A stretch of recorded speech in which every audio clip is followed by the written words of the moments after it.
It's not clear when classes might pick back up, but there is talk tonight about the impact that it's having on student athletes. Of course, our 23 ABC sports director, Carrie Osep, is joining us live tonight at Centennial High School in Northwest Bakersfield with more details. Carrie? Hi, Jess. It's kind of a weird feeling, right? Just a week ago, we were trying to be grateful for everything that this year has given us with the week of Thanksgiving. And then we get the news right around 3 p.m. today that the Kern High School District, as you mentioned, has suspended in-person activity both for athletics and for students. And again, that followed along with the CIF, the California Interscholastic Federation, also announced that they're not only suspending their full practices until at least January, but they're also suspending competitions. And that means the cancellation of those championships that we usually see around this time.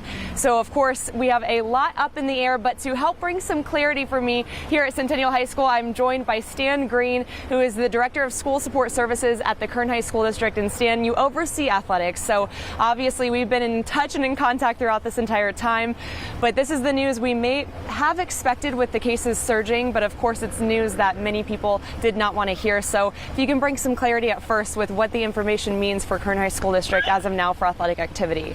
Sure. Well, I mean, it's really unfortunate that this has happened. And for us, what it means is we're pausing our on-campus conditioning that's been going on since October 28th, just because of the surge in the cases. So our leadership decided that it was the right time for us to pause on-campus activities, including conditioning, and that's what we're going to do until we get additional guidance from the CDPH and the CIF.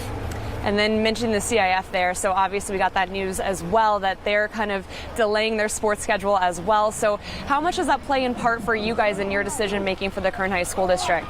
Well, I don't see, we've been waiting for something from the CDPH and the CIF for a long time. So for us, it was a matter of we needed to take action.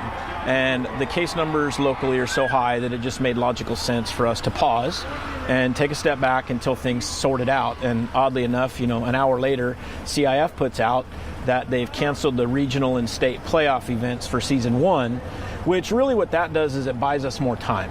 So if you chunk off the end of that, now we have non-league, league, and section playoffs are still out there. And as we move forward, if things get better, obviously I think CIF will allow that all to happen. If it doesn't, you could see part of that go away as well. Yeah, and I know something you've been very honest about this the entire time, that your heart goes out not only to the student athletes, but the coaches, the parents, everyone that's been impacted. So what's your message for them out there before we let you go here on what this all means?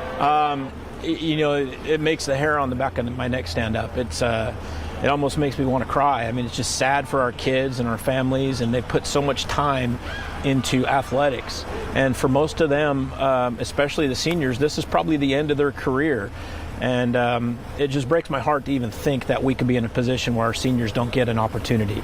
And that's really sad, and it's a tough pill to swallow, and I hope we don't have to do that. Yeah, well, I want to say thank you so much for taking the time to join me here and bring us some more information. And as you guys know, a lot of emotions here at Centennial High School. We'll hear from the head coach of the football team later at 6. But for now, live outside of Centennial High School, I'm Carrie Osep. I'll send it back to you. All right, Carrie, thanks. And let's turn